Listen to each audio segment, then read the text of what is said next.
Matt, Jessie, thank you so much for being here on InFocus. We really appreciate it. I understand, Jessie, are you able to introduce yourself in this language before we get the interview going? Yes. I'd squeal. Swat squish, Jessie, to watch and Qualicum. So this is a good day. My name is Jessie, and I am from Qualicum. And Matt, you're still working on it just as much as Jessie, I understand, right? Hi Trail, Sat Squish na Matthew, Andreatta. I'm also from Qualicum, from the Qualicum First Nation, and happy to be sitting with you today. Well, we really appreciate it, and it was a great job on the intros. I know it's probably a little hard with what you guys are doing, but we really appreciate it. It was a great job. Can you guys tell us what you're doing and the project that you're working on in regards to the Pentl'ach language? I hope I got that right. Yeah. Maybe it's best if we start kind of at the start, I guess. Our work kind of began in a more official capacity around 2018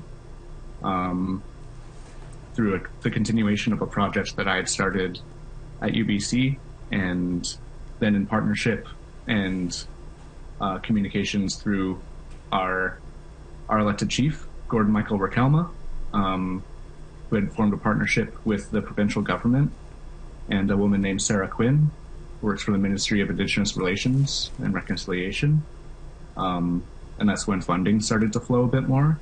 But previous to that, I know that Jessie and his mom and others in the community had been doing some work around the language as well. It's a language that's been labeled by anthropologists and linguists as extinct since the 1940s, and probably considered that for even longer. So that's something that we, as a community,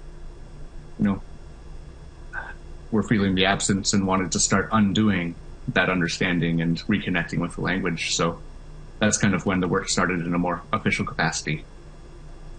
Well, Jessie, as Matt had mentioned, you and your family have been working on this. So what was it like for you, and maybe why did you get started in trying to revitalize this language?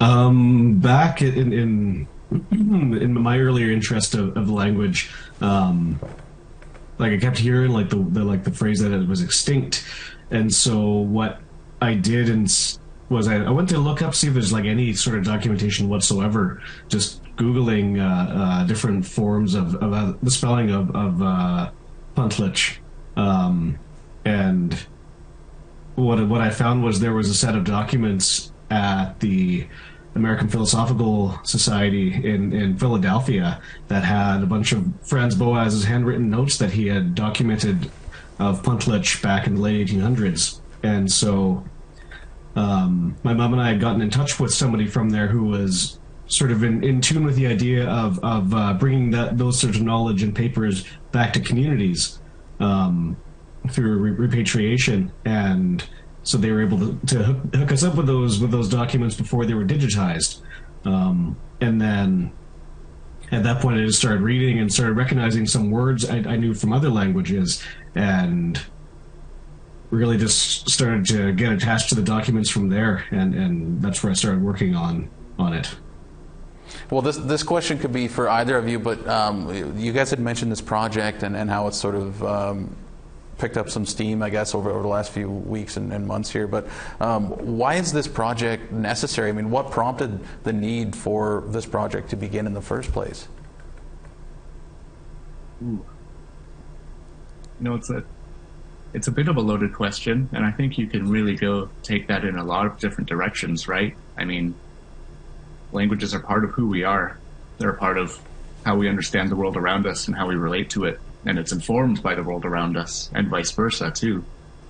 So you're talking about a worldview. Mm-hmm. And during a time in Canada right now when conversations about reconciliation and healthier relationships with Indigenous people and the broader public are so prominent, conversations around the language and work around our languages, in BC makes up for over 50% of the linguistic diversity in Indigenous languages for all of Canada. So to have those conversations, you have to include language as well, because when you're including language, you're including our worldviews, you're including healing from the absence of that language too, which is something that I think Jessie can speak to as well, because that's realistically a really big goal of our work here, is to begin and keep healing from that absence, and also recognizing why that language isn't there anymore in the same way that it once was too. So recognizing the problem and addressing it and undoing those understandings that are harmful. The word extinct is a violent word. Yeah.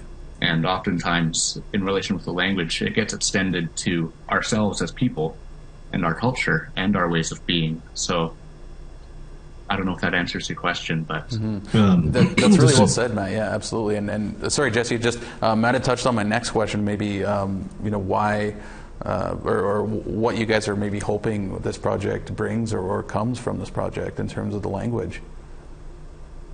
I really hope that it gives us a sense of balance and understanding who we are in terms of our identity as Indigenous peoples, and it allows us to bring back a massive part of who we are in terms of practical goals. Like, I know long term I would love to see conversational fluent speakers again, but I understand, like, we're essentially coming from a space where we're almost entirely non-speakers and have been for a number of years.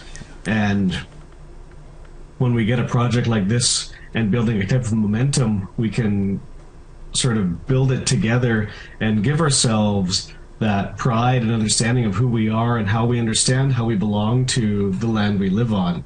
Because that's never been a question, but that sense of pride isn't always there. And we're really missing that. And that's, like Matt had touched on before, it's a big process of healing for us, and not even just coming to terms with the terminology of extinction, but just in terms of understanding who we are as people and how we belong to this land. And the land knows when we're speaking those languages. Our ancestors understand when we're speaking our language and where we're trying and how we're succeeding. So it's really a part of making those old people proud again. Well, yeah, I think part of it is picking up our responsibilities to our ancestors. That's something Jessie and I have talked about before. And, sure, these words were documented by a German anthropologist way back when, and that's what we're working with. But those are words that were left for us as gifts and teachings laid down at our feet by our ancestors. And it's up to us to pick them up and carry them forward, too, for the following generations. We're kind of just the start. We know that there's a lot of work ahead of us and ahead of our nation in general, and we're trying to lay the groundwork and the foundation in a good way so that Jessie's kids and the younger generations following us can continue picking those teachings and gifts up from our ancestors. Yeah. That's really well said, Matt. And I guess I could have asked this question maybe towards the beginning, but what is the current situation with the language? Is it are there lack of speakers? What's the current situation like that you guys are working with? We presently have maybe about 2 silent speakers, and that sort of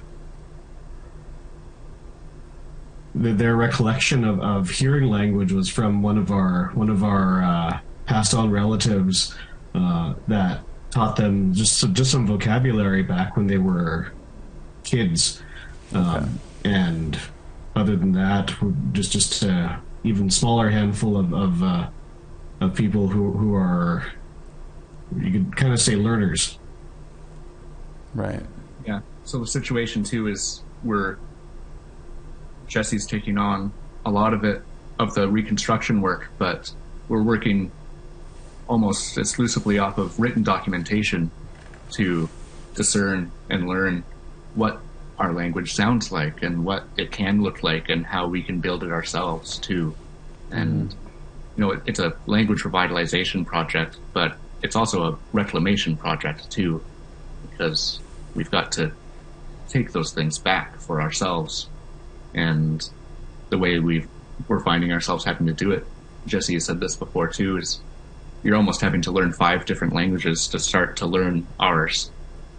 So there are some barriers. It is a different, very unique situation in terms of the work that we have to do in order to speak these words and get to the places where we might want to go with it. But that is a big part of the situation as well, is we're working off of written documentation, and that's not a traditional way that our language would have been communicated as well. So there's a few different levels of translation that we're going through, and it seems, from my perspective, watching Jessie work too, more closely with the linguistic side, it's a scientific, artistic approach that is very unique and interesting as well. And I think that really speaks to how our languages came to be to begin with, right? Our traditions were born out of practice and experience and trial and error. Mm-hmm. And we're kind of taking on a similar journey right now too. Well, you had touched on it a little bit, Matt, but I guess I can now open this question up for the both of you, and that's, what's this project look like? What's being done within the project? Like, what do you guys do sort of on a maybe daily or weekly basis with this language revitalization, like you said, reclamation project? So I essentially go through the documents that we have, that Boaz collected from the knowledge of our ancestors. And some of those documents are English in Pentl'ach, and some of those documents are German in Pentl'ach, as well as a collection of 6 stories that were originally collected in German in Pentl'ach. And so I have been combing through all the stories line by line to find any sort of extra vocabulary that Boaz might not have documented in his vocabulary list. And I've been comparing the root words of the vocabulary with neighboring languages to sort of find the most likely similar word that can kind of guide us in a direction to be able to say the words properly and have an understanding of how the sentences were structured and all those sort of minute details. Mm-hmm. Yeah, Jessie takes on, again, a lot of the brunt of the linguistic side of the reconstruction work. And I have found myself kind of working 2 different projects at the same time that are very interwoven, because we were finding through our language work, which is what we started with exclusively, you can have a language project, you can start bringing this language back to our community, but there's so many different other levels that have to go along with the language and that have to be addressed. So that's, culture, history, there's levels of shame, there's levels of trauma in relation with these conversations and our language within our community and why we don't have it anymore. And all of Canada is learning more and more every day those reasons and the violent efforts that it took to extinguish things like this, or attempt to extinguish them. So my side of the work has been also to look into and bring to light more historical contexts and understandings and cultural contexts from within our own community and from written documentations as well. Well, Matt, Jessie, we really appreciate you guys coming on and updating us on the incredible work. I mean, I just find this fascinating that there's basically nobody speaking this language, and you guys are just going off of, you said, German and Pentl'ach. So it's just incredible work. And thank you so much for coming on and updating us. And we'll have to get an update from you guys a little down the road with this project and see where things are at. So thanks so much for this, guys. Thank you for having us.